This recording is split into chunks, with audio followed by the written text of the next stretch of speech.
What is up everyone, Diluc here with another Genshin Impact video. With his recent buffs, Zhongli has become one of the top supports in the game, and being a Diluc main, I was really curious to see how he would perform when paired with a Vaporize or Melt comp. In fact, Zhongli seems to be a very good fit as a flex unit for an elemental reaction team. So in today's video, I will showcase his potential with Diluc, explain how I would use him, and I will give my thoughts about their performance together. Before we get into the showcase, I will quickly go over my build so that you guys are familiar with my team comp, the weapons I use, and my stats. Alright, so first of all, here's my Diluc. He is level 90 with a Wolf's Gravestone. I think the Unforged would also be a great weapon for this build since it revolves around being shielded, but for this showcase I will be using the Wolf's Gravestone since I don't have the Unforged. For his artifacts, he is running a 4-piece Crimson Witch set with a Pyro Cup, Elemental Mastery Timepiece, and a crit damage circlet. If you want to know more about my artifacts and stat choices on Diluc, you can check out my other videos about him. For his talents, he has level 8 autos, level 9 E, and a level 8 burst. I also have Constellation 2 on him,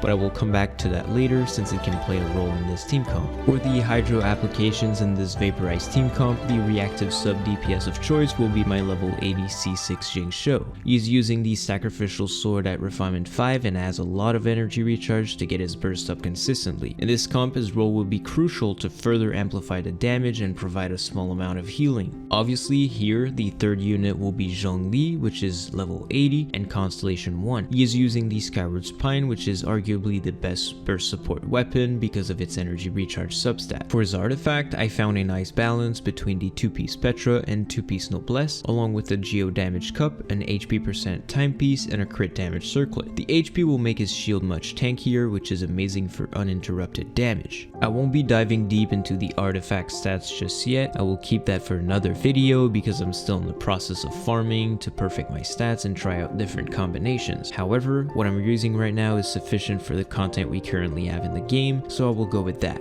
For the fourth unit of this team, I will often switch it up depending on what content I'm facing. Most of the time, I will be using units that give me a resonance buff and lots of utility, like Bennett or Albedo. All in all, this team comp will revolve around dealing very high damage with Vaporize procs. Zhongli will mainly act as a shielding unit and a burst support. His new shield will provide a 20% universal resistance shred and a much higher damage absorption with 120% elemental resistance. So it will keep the team safe while enabling a bigger damage output. Alright, so now that you're familiar with the comp, I think it's time to see how these units perform together. Now I will compare the damage with and without the shield.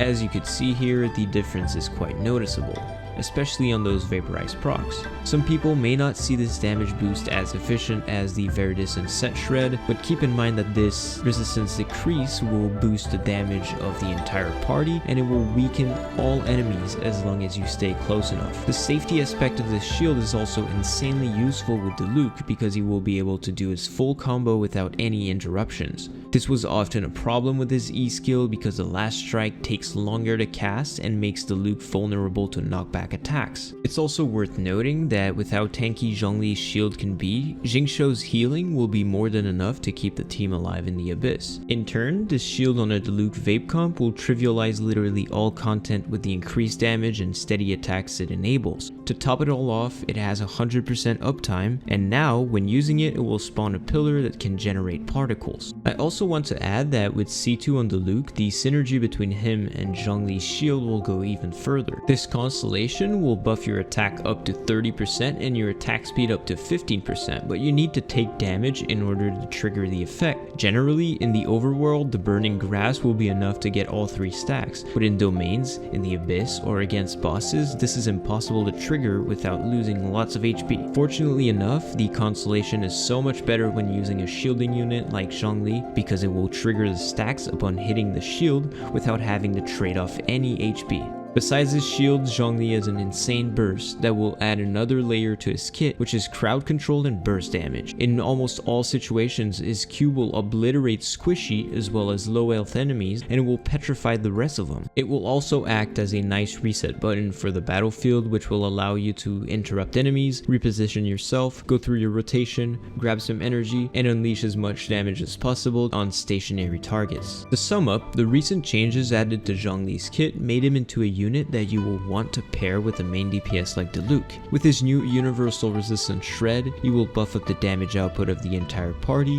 while making them invulnerable to interruptions during high damage ceiling combos. All in all, he is quite honestly an amazing pick for a Vaporize team comp and has a lot of synergy with Diluc. That's gonna be it for this video. I hope you guys enjoyed it. Also, don't forget to like, comment, and subscribe to help me out. Thank you all so much for the tremendous support during my first month of uploads, and it really keeps me going. On that note, I'll catch you all in the next one. Peace.